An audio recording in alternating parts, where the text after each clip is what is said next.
Today on DNVR Buffs Live, this team just may have a new leader. And I learned a lot from Coach Mac's celebration of life that I'm excited to share with you guys. Let's do it.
Let's go. Squad. Welcome back, bro. It's great to be back. Great to be back with the boys. Coming to you Great to live see from you, the broski. Toyota Lounge, driven by your Front Range Toyota stores. Toyota, the official vehicle of DNVR. Yep, we're back together. Thanks for holding it down, guys. Yes, sir. Appreciate you. Big three back. Yes, How sir. was the party? Oh, man. It was great. It was great. Played a lot of golf. I played well 2 out of the 3 days, which I think is a dub. Hell For yeah. sure. Can't expect 3 out of 3. Yeah. 2's better than 1. Had a lot of fun with the boys. Got to like introduce some friends that hadn't met each other yet, which is always cool. I actually realized like that might be the real point of the bachelor party. Look, Connecting friendship Yes, groups. like, and then those people go to the wedding and Right. they have pre-existing connections. So that was probably the coolest part for me, was to build some of those bridges. Hell yeah. Got a loaded show today. We have a new director of football NIL. The governor is getting political. As one would, a governor. Yes. The Dallas Cowboys may be zeroing in on a head coach. We have an early line for Georgia Tech CU also, by the way. Oh, Travis is just mounting case to be the first overall pick. That's happening all today. What's going on at the first team workout of the offseason. But we start with a salute to the great Coach Mac, who is being honored today at the University of Colorado. yeah. Celebration of life for Coach Mac was today, and just wrapping up, I think, as we speak. But man, what a legacy. I think you learn a lot about someone when you hear people speak about them after they've passed. And I knew so much about Coach Mac before today, but it was really, really eye-opening. You can probably tell my eyes are puffy from watching it because it was so emotional. And I honestly took notes because I was like, I don't want to forget some of this stuff. My first thought was, how lucky would we all be for people to speak about us with the reverence that so many people spoke about Coach Mac today, and to be so remembered. Every person that spoke about him remembered something so specific that he told them. And I think that's such an incredible legacy to leave, of like Derek McCartney's up there talking about from when he was 8 years old, something that Coach Mac did that stuck with him, that he embodies day to day. All the different, people and coaches who went up there, his sons, every single one of them remembered something so specific that impacts them. And obviously his faith is such a big part of it. But just such an incredible legacy to leave, where all of these people can speak on a direct memory that they have. I mean, even I had one, in the short time that I hung out with them, something that really stuck with me. So that really stood out to me. A couple other things when I talk about legacy. Jake, you'll remember this for sure because we talked about it a lot in year 1 of Coach Prime. Talking about how Coach Prime's legacy could be so much bigger than football in Boulder. Yeah. And how he can truly impact the whole city and the community. And that was one thing that I hadn't maybe put 2 and 2 together with what Coach Mac did to the community until I listened to it today. But I mean, I'm sitting there watching as my high school gym coach, who was our high school football coach, who is his son, is up there talking and thinking, wow, he would never be here if it wasn't for Coach Mack. I'm hearing, I think it was Rick George tell us, no, it was John Embry, who was the first coach I ever covered. Yeah.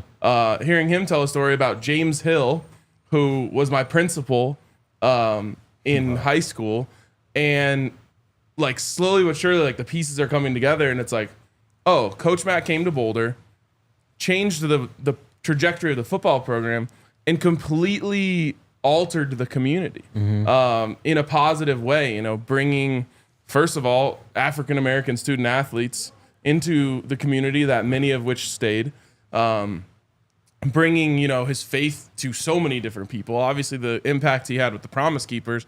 And I'm just sitting there thinking, like, this is exactly what we've talked about with Coach Prime and the possibility of the legacy that he could leave here. And then those tie-ins with Coach Mack and Coach Prime, which we've heard here and there, just get deeper and deeper and deeper the more I listen to this. I mean, Rick George talking about how him and Coach Prime would walk the creek path. I know. All the time. It's like, or him and Coach Mack. And now it's Coach Prime who's out there walking the creek path all the time. Wow. He said one of his sons, I believe, gosh, I'm having a hard time. There's so many great speeches, but said he told him the four most powerful words you can ever tell someone is, I believe in you. I mean, is that not Coach Prime? Yeah, for real. And then I just, you know, story after story after story after story, realizing that Coach Mack had a lot of gifts, but one of them was just having an impact on young people. And I think he had such a desire and a love for that.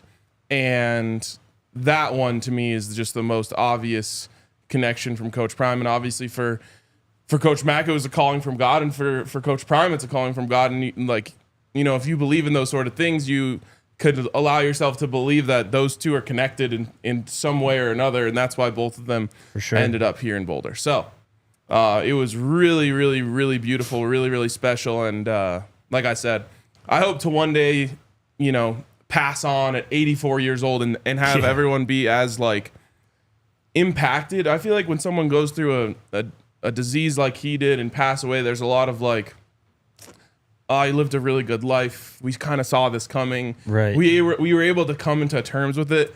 And I don't think really anyone was able to come to terms with it because he left such an impact and he won't be able to leave that impact anymore. But it was really, really special. I mean, yeah, man, that's, you know, Coach Prime's kind of embodying CU football right now, but Coach Mack is truly CU football. I mean, brought him to the promised land. I mean, took this program to a place that I don't know if many other thought would be able to reach the heights that they got to until he got there. You mentioned, you know, bringing in all the guys, you know, Eric Bieniemy, all these guys from California, you know, places that CU hadn't tapped into. I mean, that's the definition of legacy. I mean, he set the legacy at Colorado. Absolutely. And you can very easily say that none of us would be here today if it wasn't for 100%. So well said by all of you. And I think I said last week, like, obviously I wasn't lucky enough to meet and get to know Coach Mack, but I feel like I was able to get to know him just, you know, from a third person perspective, hearing stories from everybody that we heard from, his stories from you, like the story that you told of you and Coach Mack at the golf course. Like, that's life lessons that I'm gonna remember that story for forever because it's something you can literally apply to your daily life. And I feel like Coach Mack too. You're talking about him being a legend, absolute legend, a Colorado legend. I feel like Coach Mack is a big reason why you and so many Colorado Buffalo fans out there are so passionate because of Coach Mack, because he kind of gave everybody, Buffalo's fans, you know, a look into what this program, what this community can be, how special it can be. And that's how you build and create a lasting legacy. And that's what Coach Mack did, man. RIP to a legend, man. That's what's up. Yep, 100%. Here's to Coach Prime continuing what Coach Mack started. Pretty and much. yeah, also too, those similarities, those parallels. The story that I heard, you know, Rick George tell today, you know, years ago, you know, for whatever reason, you know, a writer in the media, you know, wrote a story about Coach Mack, you know, kind of going at him and his family for whatever reason. You know, kind of. They're attacking his faith. You know, and that sounds very similar to, you know, maybe stories that were maybe written about Coach Prime, you know, within the last year. And again, those similarities are crazy. Again, I know how impactful, you know, Coach Prime is and has been And I can only imagine, the similarities, that we haven't even heard of, between him and Coach Mack. It's crazy to think about. Yep. I'm glad Coach Prime was able to meet him too. Yes. And gleam some. Coach Prime talks about gleaming a lot. Yeah. Players gleaming from him, coaches gleaming from him. I think Coach Prime was able to gleam a lot of what what it means to be a Colorado Buffalo from Coach Mack in those brief interactions. Absolutely. And Coach Mack was there today, and Coach Prime was there today. Coach Prime was there today, and several of the players. Yeah. Let's talk about the team. They did start off-season team workouts yesterday, and the impact of Andreu Swasey is already being felt. Immediately starts talking about, you win games while being fatigued, right? That's when the hard things happen in football. You're already tired, and you got to just lock in that extra 10%, whatever it is, physically and mentally. So he starts him off by running 10 100-yard sprints for the workout. How about that? Yeah, we are throwing it back. Again, talking about comparisons between Coach Prime and Coach Mack. They were talking all about Hell Week there. Yep. And anyone who had played for Coach Mack knew what Hell Week was, because it was the time where you were going to have to get in condition for the season. This is a whole different approach. And I think that there are a few coaches who could institute a strength and conditioning coach like this and not lose their players. Yep. And I think Coach Prime, sorry, I'm going to do that all day, is one of them. Coach Mack was as well. But watching that, you're just like, okay, it might as well be 1985 right now. And honestly, too, that's definitely who he is at his core. And, kind of that initial team meeting where he kind of addressed the team for the first time, you kind of get the idea, some guys maybe got, eyes wide open, like, damn, we about to go through something. But did I really sign up for this? For real, this is not what I expected. Yeah. But watching, the Reach the People, the Well-Off Media videos from yesterday, it seems like Coach Swasey, and this is a mark of all good coaches, are able to kind of flip a switch. They kind of know when to kind of be that big rah-rah in your face guy, and they also know when to kind of peel it back and talk to guys on a man-to-man kind of personal level, and just kind of help them realize the why of why we're running 10 100s. Why we need to kind of work past fatigue to reach our goals to win the last game of the season, something that they've been unable to do the last 2 years. So I think Swasey, again, you've kind of seen both sides of him, I feel like, already early on, which is really good to see. And that's such a good point too, because if you've ever played sports, you know that there's a play that you didn't make because you were tired. Yes. If not one, several. Yep. Where you're just like, okay, I think I can use this opportunity to catch my breath, and then you're not able to make the play. And so if you're a player on a team that went 9-4 and was this close to accomplishing their goals, that hits. Yep. And each one of those guys probably had a moment where they felt like they didn't do their best because they were a little bit more tired than they should have been. And also, too, just real quickly, Jake, like, it can kind of weigh on you as a football player if there's a certain coach who's constantly yelling at you, constantly on goal, always in your face. Like, that can kind of turn you off, and that can kind of eventually kind of sound like white noise, where you just kind of, it's just in one ear, out the other. And I think, again, it was really good to see Swasey kind of switch it up, his mentality a little bit, and kind of relate to the guys more on a personal level and show a different side of him. And you saw that switch up when they finished the 10 sprints. He's talking about, I said, you got 10, the extra's on you. And he tells the story about, we didn't see who it was, but someone, had their hands on their knees, kind of bent over towards the end. And someone told him, get up, get up. And he's talking about how, I could have been the asshole that said, nope. That doesn't count, but he sees what he says is championship caliber stuff that's already happening.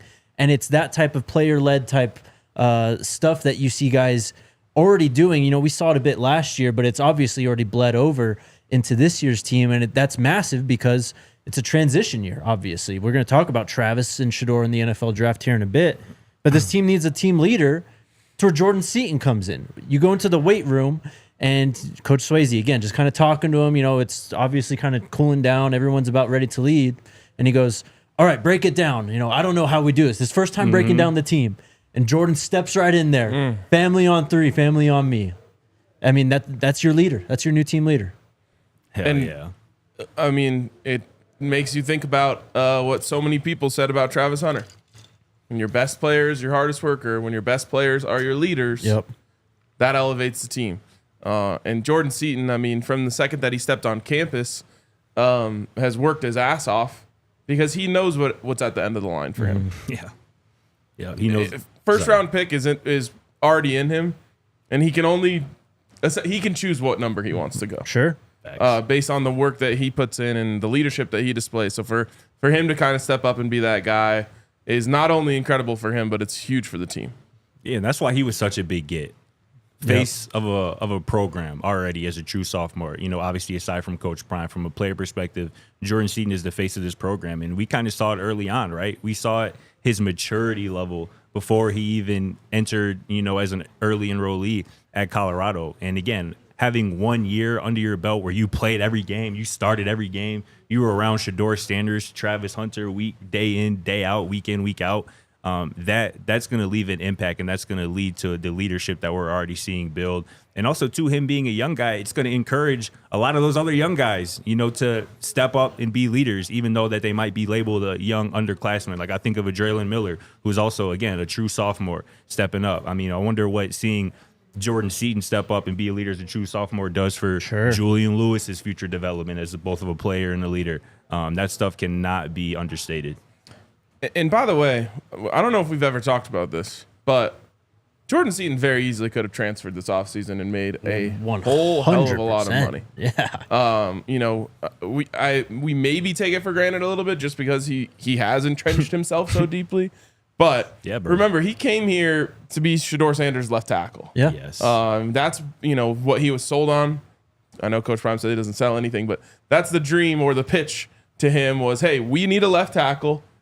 And we believe in you to come do it as a true freshman to protect our future first-round quarterback. He very well could have said, mission accomplished. Let me go get the bag. You know, someone's probably going to be willing to pay me multiple $1 million to change schools. And I'll actually probably go play with another proven quarterback. Yep. He didn't do that, and I think you're seeing right here why. Because he said, no, not that this was their team and now I got to go find a new one. It was this was their team and now it's mine. Yep, exactly. Well King said. Mars said it perfect. Every leader, not a dog, and every dog, not a leader. Jay Seat got the opportunity to be both. He already is both. Cooked. Let's take our first break.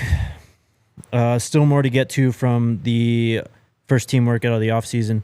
Shout out to the homies at Bet365. No more college football to bet on, but we got championship weekend coming up in the NFL this weekend. NFL and NHL, or I'm sorry, NBA and NHL hitting their stride in their season as well. Hit up our friends at Bet365 right now. New customers can get $150 in bonus bets when you bet $5, win or lose. Just sign up, use the code DNVR365, deposit $10 and place a bet of $5 to get $150 in bonus bets, no matter if your bet wins or loses. These bonus bets are, I mean, they're literally just giving you like $150, man. You can make $150 $1 bets. You can make one massive $150 bet. You can use it on spread, totals, player props, futures, and much more. Whatever the moment, it's never ordinary at Bet365. You must be 21 or older and physically located in Colorado. Please gamble responsibly. If you or someone you know has a gambling problem wants help, call or text 1-800-GAMBLER. Terms and conditions apply. Also, shout out to our friends over at Elevations Credit Union. And the Go Buffs Visa Signature Rewards Card. You guys know it. Sexiest credit card in world history. And we were doing things like what I was doing this weekend. And like, you got to pull out a card to pay for a tab, or you know, you get the boys a round of drinks.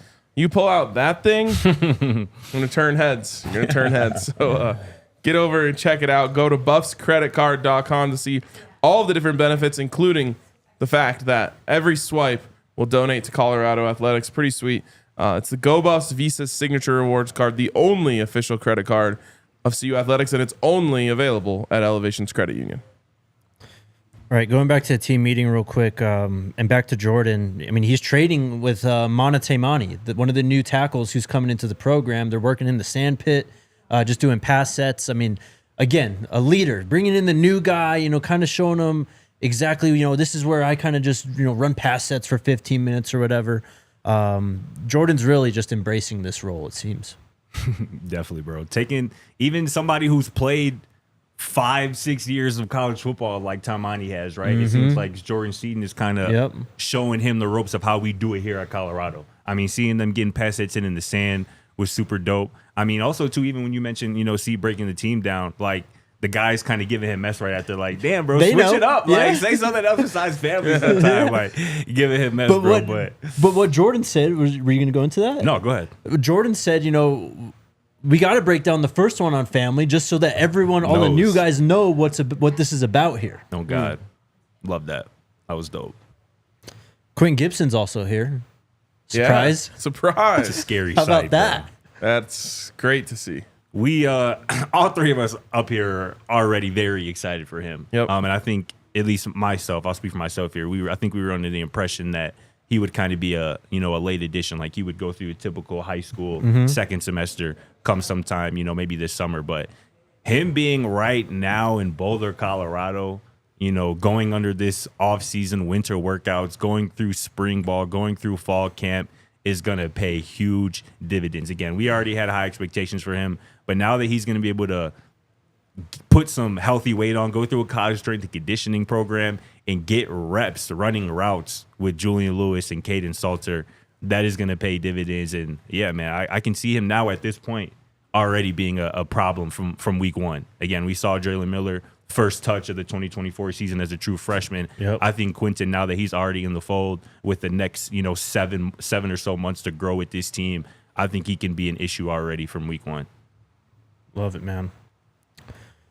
Juju is also just like sitting on the bleachers out there, and he's the guy, man. I mean, Draylon, Cam, Terrell, like all these guys are just hanging around him, kind of messing with him. Just messing up. Talking about he's scared. Yeah. He not trying to do these with 10-1. And Juju's like, bro, what do you want me to do? Juju. I love it, man. The enigma.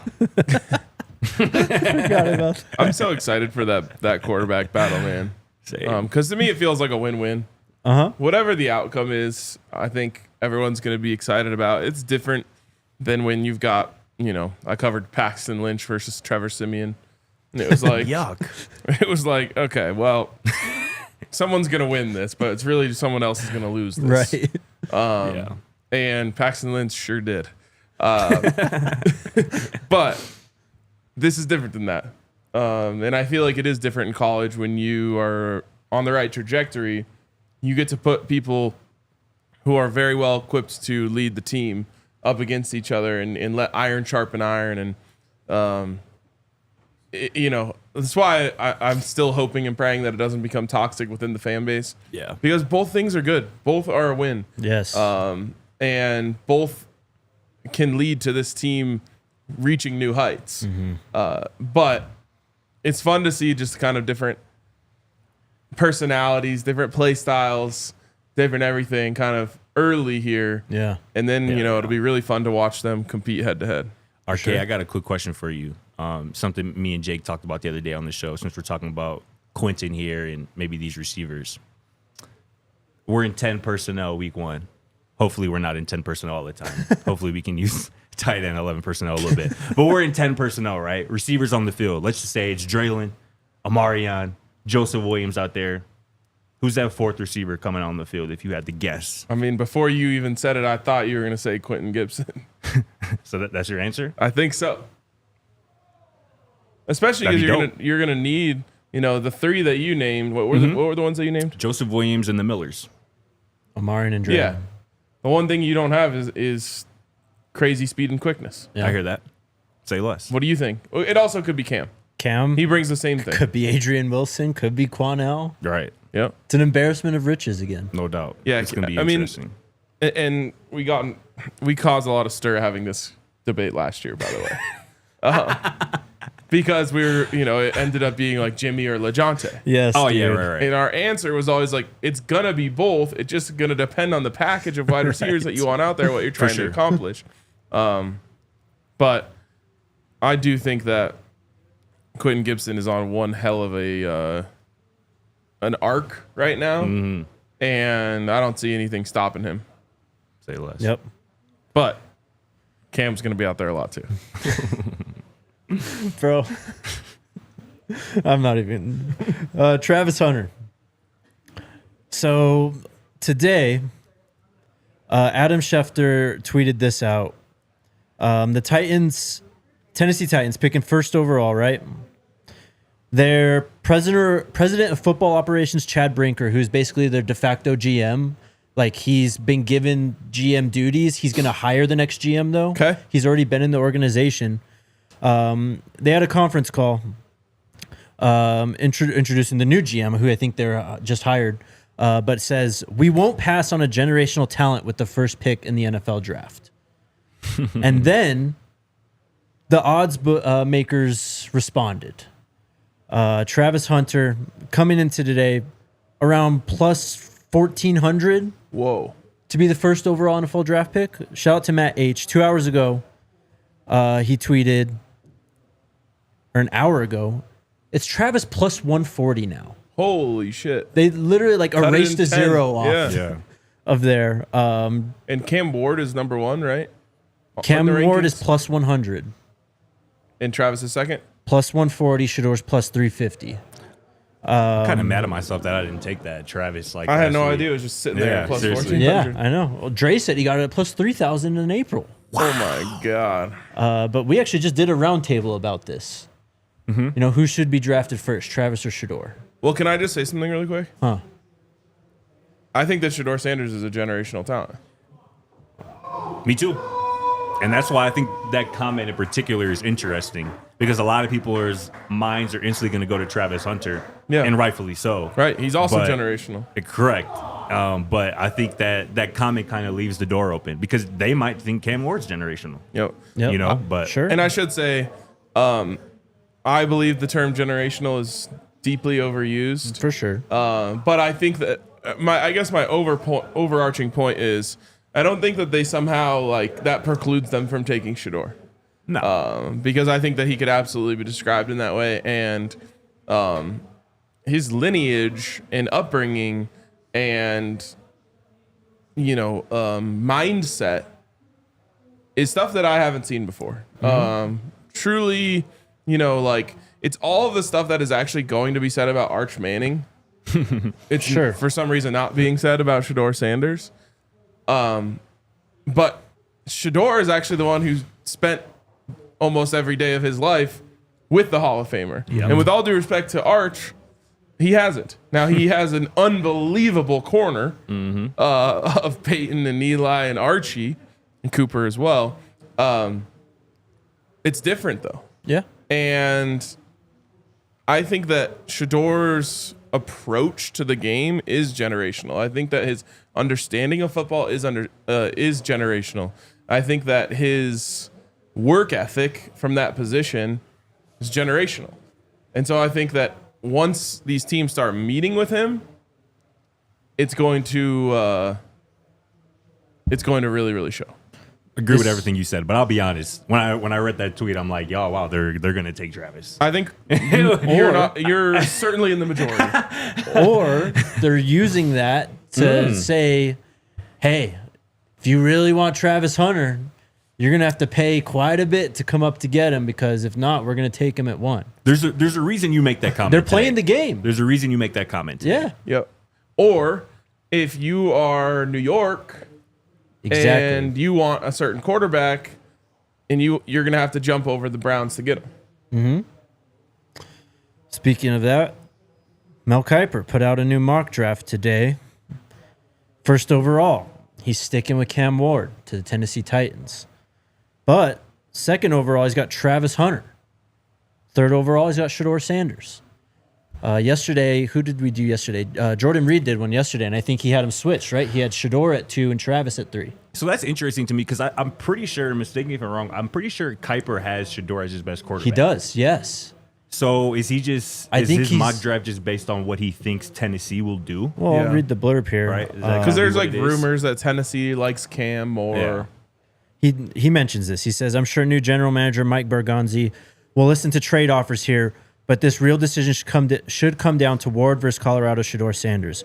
I actually have Sanders ranked 1 spot ahead of Ward on my big board. Right. Ward has the early top pick buzz around the league, though, so that's where I'm leaning for now. Yeah. Mock drafts never stay the same. Just tell you that. Yep. But this thing is cyclical, too. Like, Let me just ask you this. if it was 1 Cam, 2 Travis, 3 Shedeur, would you be happy? Would you be satisfied with that outcome? Yeah. Yeah. Of course. Yeah, I think so too. Yeah. It's not like the Heisman Trophy where second place isn't worth anything. Yeah, you become irrelevant.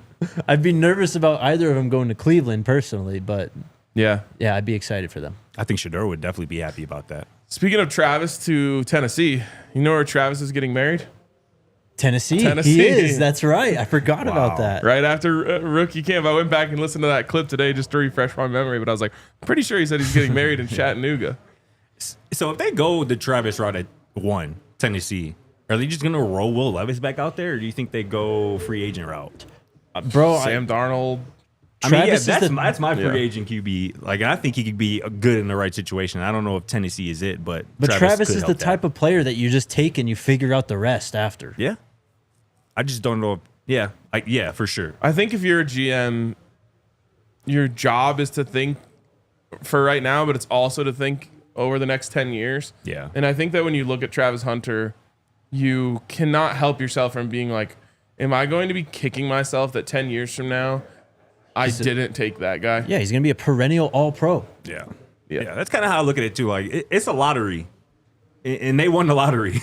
They got the number 1 pick. Yeah. Your lottery ticket is getting to select Travis Hunter. Yeah. And if you want to pass that opportunity up, good luck to you. I hope it works out. But the safe play is definitely to pick the best player in the draft, and that's Travis Hunter. Yep.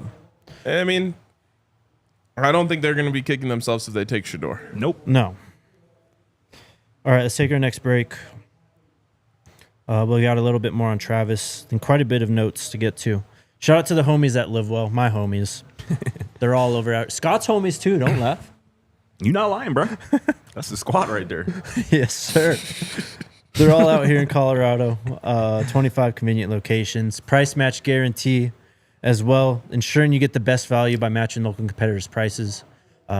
Stop in, mention the code DNVR25. You'll get 25% off one regular priced item. Some restrictions apply. They got the best staff in the game as well. Super knowledgeable and helpful. Hit them up. Go to livewell.com to reserve your product online for a quick in-store pickup. You can also use that code when you stop in store to pick up your order. Again, DNVR25 for 25% off one regular price item. Some restrictions apply. Jake, why don't you also show the people your little ice shaker there? Shout out to new partner alert. New partner alert. Oh, no. Let's go.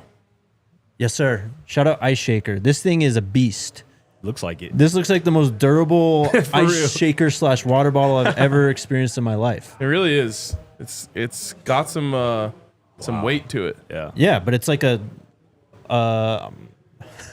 it's like one of those other popular cups that are out there right now. Throw your protein in there, you shake it up. Yeah. But it's glad also the like a camera wasn't on thermos me. too. Like it keeps cold stuff cold and hot stuff hot. Yep. It's a do it all. Looks It is a do it all. They got all the teams, so whatever team you're a fan of, check them out. This is actually started by the Gronkowski brothers. I know. It's got, it feels like it was built by a Gronkowski. Yeah, spike proof. Order your team branded bottles today at iceshaker.com and use the code ALLCITY25 for 25% off your order. Ice Shakers, show your support for your teams with the best branded workout bottles on the market. Ice Shakers. So ESPN also did a top 100 players of the 24-25 season. Who did this? ESPN. Okay. There are a bunch of them. Bill Connolly, David Hale, Chris Lowe, Max Olson, Adam Rittenberg, and Paulo Uggetti. You guess who's number one? Any guesses? This was top 100 players of this college football season. Probably the Heisman Travis winner. Hunter. Travis Hunter was number one. You want to guess where Shedeur was? Better be like top 8. Come on, man. That's crazy, dude. Okay. There is. You're scrolling way too far right now. Well, I'm trying to. There better be a 2-page novel on each player. It's 100 players, man. I mean, it's a lot of content, a lot of words.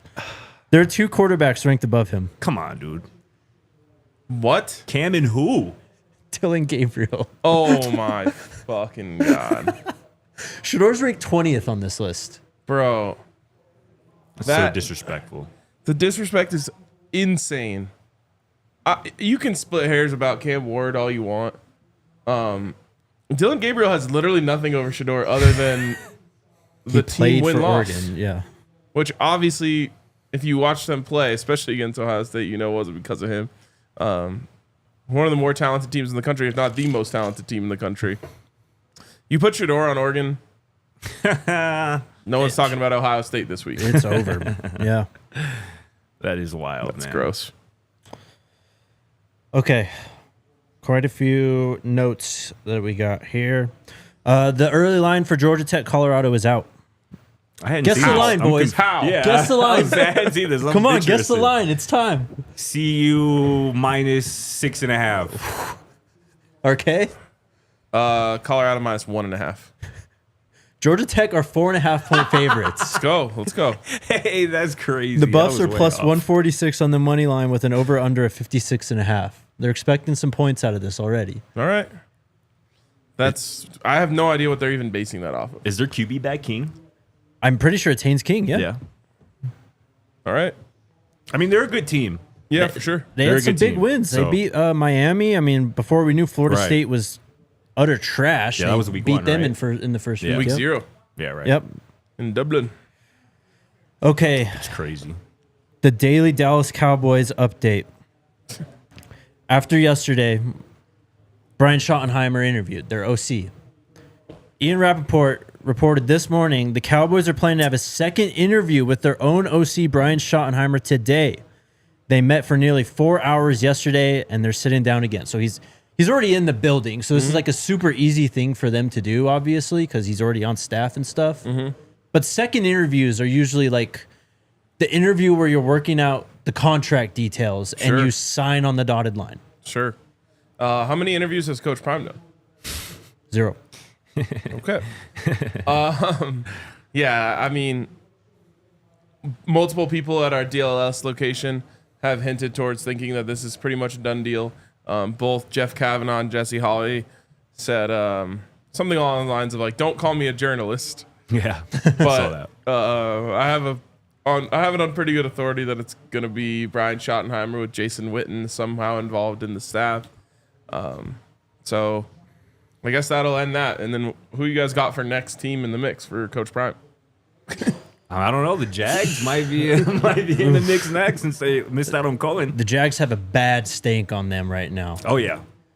They're probably going to end up with Salah. I'm just saying there's no way that it just stops after that. I mean, we'll see what happens like Brian Kelly next season. Like, Yeah. No, I'm thinking this is going to happen like this week. Right. That's why I'm Like like what NFL? other team? Yeah, it's just some new thing is going to come because it just always does. the Raiders they just hired a GM. They don't have a coach. There you go. There it is. It's going to go back to that. That's going to be the next story. The Raiders' new GM is reportedly enamored with Deion Sanders. There it is. That's the one. The governor is getting political. He has joined the NCAA versus House case on behalf of 90-plus Big 12 athletes. He tweeted out yesterday, I filed a letter with Judge Wilkin in the NCAA versus House case on behalf of 90-plus Big 12 athletes calling for a grandfather clause to protect walk-ons from being cut to the proposed roster limits. We're going into this revenue sharing era. They're talking about bringing in roster caps, and walk-ons are a thing, or they want to make them a thing of the past, basically, is what they say. Camden Dempsey is obviously a walk-on. I mean, one of the most, if not the most important walk-on on this team, and frankly, just a leader for this team. But he's taking a leadership role for the conference and walk-ons everywhere here with this one. Got a bunch of signatures too, right? Yeah, 90-plus Big 12 Yeah. athletes. Texas Tech, Kansas, all the big 12 schools. He's got them. I don't know much about the legislation. Anytime the NCAA is involved in a lawsuit, I kind of just tune it out. I don't know anything, about where this is going. But here's what I can tell you. Anyone who has ever spent time around a college football program knows about the importance, or college anything program, knows about the importance of walk-ons. Yeah. To me, it's one of the part of the fabric of college athletics that make it so much better than the pros. If you look at a guy like Camden Dempsey, it's a guy who's there purely based on love of the game. And love for the program. And that's exactly what I was going to say. Love of the game and love of the program. He he is there because he wants to be a part of a football team, and he wants to share the fight song, and he wants to put on the black and gold and run out behind Ralphie so he can say that he did it. And I think college sports are moving further and further away from what a lot of us fell in love with it for. And I only think that removing walk-ons would push us further that way. I think one of the big, arguments against what's happening right now is that it's just starting to feel like semi-pro football. Right. And if you take out the walk-ons, I can't help but think you've only pushed us further down that road, and I can't really think of a good reason why we would do that. What are they hurting? They're literally walking onto the foot. They're paying their way onto the football team. They're helping at practice. They're in the meetings. Like, they're acting like part of the team, and you don't have to give them money. Like, what is the point of this? I truly don't know. I don't get it. I mostly think it's because they don't know where to like draw the line on who gets cut in on the revenue sharing. Yeah. But it's not like those guys have ever been cut in on the financial benefits of being on the football team anyway. Yeah. So we'll see. There's obviously a lot going on with the House versus NCAA case. I mean, we got to change the leadership in the country and everything too. Like, there's a lot going on with this. Just think about, the Charlie Offerdahl story and, the eruption in the crowd when he scored a touchdown. And, you just go through all of the schools. Every college basketball team has a player at the end of the bench that the student section's chanting for when they're up 20 at the end of the game. Yeah. Like, again, it's part of the thing that separates us from the sometimes corporate feeling of pro sports. And it just feels like we're trying to get even closer to that, which sucks. Yep. Last thing for today, shout out and congratulations to Reggie Calhoun Jr., who is announced friend of the program. Yeah, friend of the program. Great dude. He's the new Director of Football NIL / revenue sharing at the University of Colorado. He put out a tweet yesterday talking about it. He says, "This is more than just a title. It's an opportunity to shape the future of college athletics. NIL has changed the game. I'm here to make sure CU is leading the charge, whether it's managing the cap, building recruiting strategies, or helping our athletes turn their potential into real opportunities. This role is about setting the standard and doing it the right way." He continues on, but ends with, "The world is changing, and we're stepping up to meet the moment. Let's build something special." Shout out Reggie, man. Couldn't have picked a better person to fulfill this role. Shout out and congrats to Reggie Calhoun Jr., as you said, a friend of the program, a friend of the show, our guy, man. Like I said, a perfect guy for this role. And this is just, I love that the university, to me, this signals that the university athletic department is being proactive, kind of in this changing landscape of college athletics, NIL, and everything that comes along with it. And we love them. I love seeing them make a proactive decision and put somebody like Reggie Calhoun Jr., who is very much knows what Colorado is about, this whole landscape is about. And again, this is a perfect fit. And I feel like Reggie has a true passion for helping these kids understand the waters that they're stepping into, financial literacy, understanding why coaches might be saying certain things to you in the portal and things of that nature. And so I'm glad to have someone like that on our team leading these kids and helping them to, be the most well-prepared to accept the opportunities that are in front of them and also the opportunities that are beyond them. Yeah. I mean, just an all-time great dude, honestly. Like, he's going to do great in this role. And as you mentioned, if you follow him on Instagram or anything, I mean, he's been doing this kind of like Coach Prime. I mean, he wants to help young men, young people not get taken advantage of in this space, fully understand your value in this space. So Colorado kind of setting the trend in that direction again, really. Let's get to the chat. Questions, super chats. Get your questions in now. Buffs News Weekly says, "Any idea what the special board of regents meeting tomorrow is for?" Jake, you can't answer this because it was only addressed to me and Scott. Facts. Yep. No, we have no idea. I don't know either. No clue. Stay tuned. We'll find out.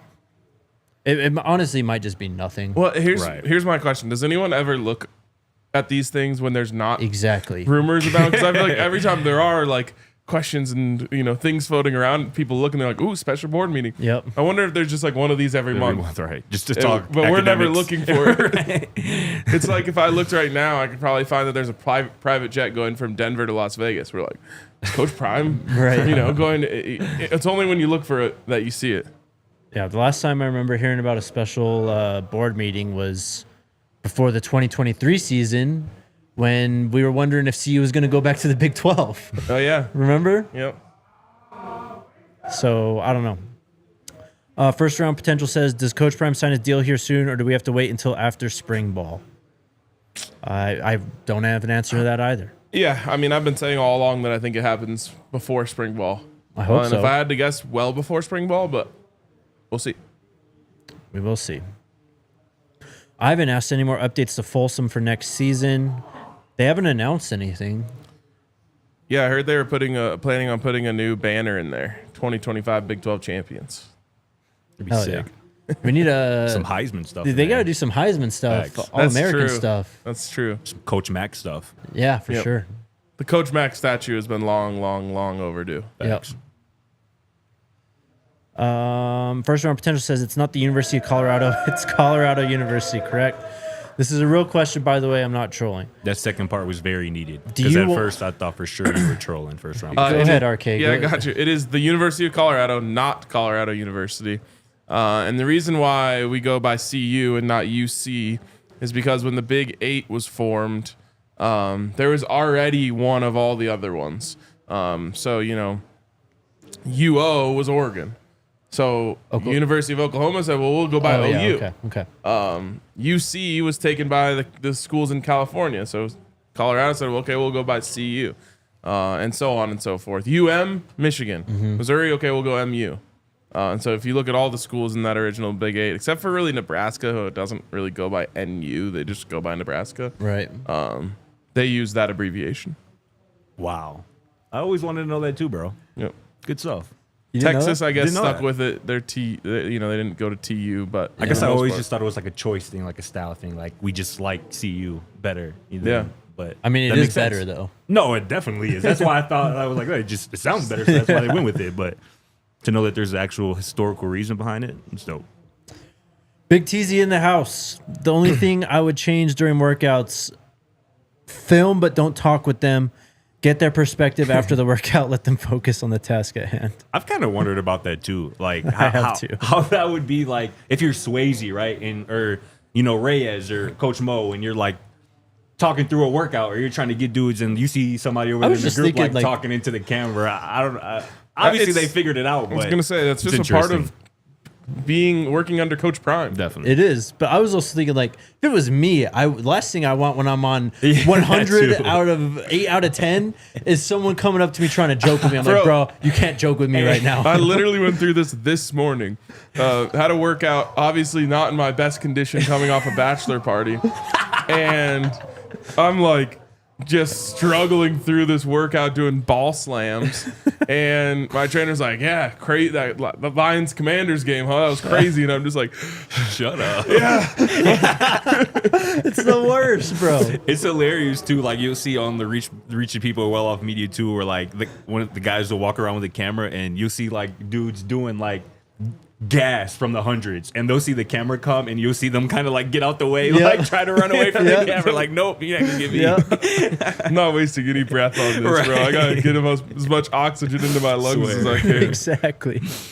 That's just how I would be, man. I'd be like, you can't talk to me during this while we're doing this, bro. The best is like throwback to Travis. They get you 10 of hundreds and then put the camera on him. He's like doing a dance. Yeah. Oh, here we go. East Coast Kev says 2 things I want to see this year. 1, adjustments Coach Livingston makes. Too much man coverage. Number 2, what kind of coach Deion Sanders is without his sons and Travis Hunter. See, I'm behaving today. He's so silly. I'll just say this. I thought Robert Livingston was probably a top 5 coach in the country at making adjustments. Oh God. There's a reason why Colorado is one of the best teams in the second half on defense. Every week it was like I had so much solace at halftime, even if we were losing. So just like defense is going to be better in the second half. Yeah. Yep. And yeah, I think everyone's waiting to see how Coach Prime is going to be without his sons. If I were to guess, he's going to be even more locked in and more intense and more, for lack of a better term, hyper fixated on making this team locked in. Facts. You really been on your best behavior lately, Kev. We see you. He's got another one. Real quick though. I might have spoke too soon. Real quick though. To go back to the camera in the face, like when you're running type of thing, like Swasey's up there doing his thing, like it's getting tough now, isn't it? You know, like this is where the mental takes over, all this blah blah blah. Like, could you just imagine hearing that? And all of a sudden you turn around and Darius is like making a joke with you, like he's like, "Damn, they got your lines messed up, brother." Shout out Darius. East Coast Kev again. I hope Shedeur goes to the right situation. I prefer if he sat behind a QB for at least a year and develops, not get rushed into a bad situation from the frying pan into a furnace. We are all hoping for that, man. I hope he gets into a great situation, but I want to see him play. that man is not built to be on the bench. Yep, I want to see him play.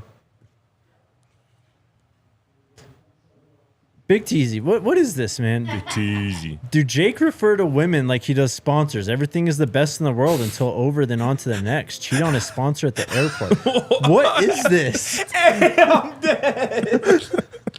Hey, Teasy, I thought we were boys, bro. Damn, bro. Well, are you going to answer the question, bro? Do you refer to women like you do tell sponsors, bro? You tell every girl she's the best you ever had. This is just crazy on so many levels that I can't even begin to get into it. I know, now Big Teasy's stepping out on me. It's crazy. Hell of a question. That's it. Thank you for the super chat. Is that it? Yeah, that's it. That's all we got. That is it. Dog, that's hilarious. We had some fun without you, but we're glad you're back, bro. How was your guys' weekend? It was really chill. I heard it was cold, bro. crazy here. It was freezing, bro. Dude. I didn't leave my apartment this weekend. You don't got to disclose, obviously, exact location, but were you in Colorado for No. Okay. We were in southern Arizona. Okay. I actually had a friend who was in Arizona this weekend, too, for a bachelor party golf trip. Just crazy. Is your friend my friend? His name's Caleb. No, Caleb's. It's That crazy. is crazy, though. Yeah, we tried to get as far south as possible for the warmth, knowing that it would be Smart. kind of chilly around this time. I didn't know there was going to be a cold front sweeping the United States. So Man. even we were like low to mid 60s. Oh, poor, Must be nice. poor you guys out there. In About the 70 60s. degrees higher than where you were, but It was literally 6 degrees on, what was it, Friday? Monday? Both. Probably both, yeah. that's crazy. Probably the coldest 2 days that I've experienced in Denver since I've been living out here. Yeah, I mean, for sure. Yeah. It was not cool. Like, I didn't even want to walk down the street to the gas station or grocery store. I was like, I can't even do this right now. I believe that. So I know we give you Scott got hyped that his Bears got a coach, though. Oh, yeah, We're dude. so back, bro. Congrats. I Thanks, mean, dude. It's huge. we already talked about this before, but like, my only fear with him is just that it became too sexy of a hire. Bro, I saw a tweet. I agree with you. I saw a tweet this morning, and it was so true. It was like, at least if Ben Johnson flops, we know that we're just cursed as a franchise. Because this one obviously has to work. Yeah. And if this one doesn't work, then it's never going to work. And Fair. at that point, we can have solace. Fair. But yeah, I'm very excited about Ben Johnson. And I think we're finally back, bro. We do have to do something about coaches doing interviews in the middle of the playoffs. This is what I was saying, and everyone's like, what are you talking about? If you've ever talked to a coach about what these interviews are like, I talked to Vance Joseph about what it's like to do these interviews. He's like, it's one of the most intensive things. Like, you roll in there with a binder like this thick. You have to be prepared for any question. What's your workout routine, or in the off season in June going to be like for these guys? You got to flip to that page. I mean, hours and hours and hours and hours and hours go into preparing for these interviews. There's just no way you can do that and prepare for a playoff game properly at the same time. I don't know, man. Ben Johnson's Lions offense scored 31 points, and he was hired as the head coach the next 2 days. But no, I feel you for sure. For sure. Especially One with foot out some the of these. We said what? He had 1 foot out the door, bro. Hey, man. It would have been if they greener probably- pastures. I mean, if you guys kept him locked in, the Lions probably win this week and score 48 points. And then he's not your coach yet. Yeah. Period, bro. So now, you gained a week. Plus, you made it stop the division rival from. That's winning why it's a game. big. Yeah, That's why it's big. I And we feel- just weakened the Lions too. No, forward. I feel bad for my guy Artemis and the Lions fans out there, man. I do Because too. this was like the year. I know. They had Like, a lot we're- of fun the last 2 seasons. This guy, man. No, He feel gets a bad head for coach, y'all. and all of a sudden Yeah. he's just Chest out. yeah, for real. Reminds me of me when we got Coach Prime. I bet. I bet. Literally. Oh man. But yeah, did you see during the show too that the Jags actually fired their GM Yep. while we were live? Like 20 Balky's minutes ago? finally out. All right, here it comes. So there it is. Prepare ourselves. It's the owner over there, though. Right. Oh yeah. That's why people don't want to go there. The Bucks OC, I can't remember his name, and then Liam Cohen. last year was it Ben Johnson that they were trying to get, or I think so. someone else? Yeah, and I think so. Both of them like ended the interview process. Like they didn't even want to go further. Yeah, that's crazy. What could that be like? What What would be he just so said. obvious in an interview setting where you're just like, I do not want to work here. I don't care how much money they have. That owner. How many owner questions until you Right. get like the like this guy really does run everything like a dictatorship here. Yeah, Because they Which- got a quarterback. Yeah. which to me was always the biggest reason why it would be hard to imagine Jerry Jones and Coach Prime, Facts. because Coach Prime has full autonomy. No Yes. one breathing down his neck saying, "Do it this way." It would be like the opposite of his working relationship with Rick George. Exactly. It would be like the exact opposite in the worst way possible. And people don't talk about that enough. I mean, I believe Coach when he says he loves the fan base, loves the school, loves all the people he works with, but I think he loves doing it his way. Right. Of course. He loves that the program is like he is the program.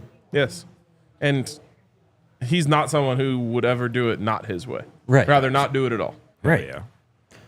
Last minute super chat from Jeremiah says Georgia Tech is losing a lot, so we will see. We will see. There's still a long, long, long way to go. Surely that will not be the line on Friday night before kickoff. Yeah. We might be getting the schedule at the end of the month though, so we'll see. Nice. Anything else, guys? That's all I got. We'll be back tomorrow, same time, same place. We'll see you then. Let's go Bucks. It's all good. We all silly like the mayor.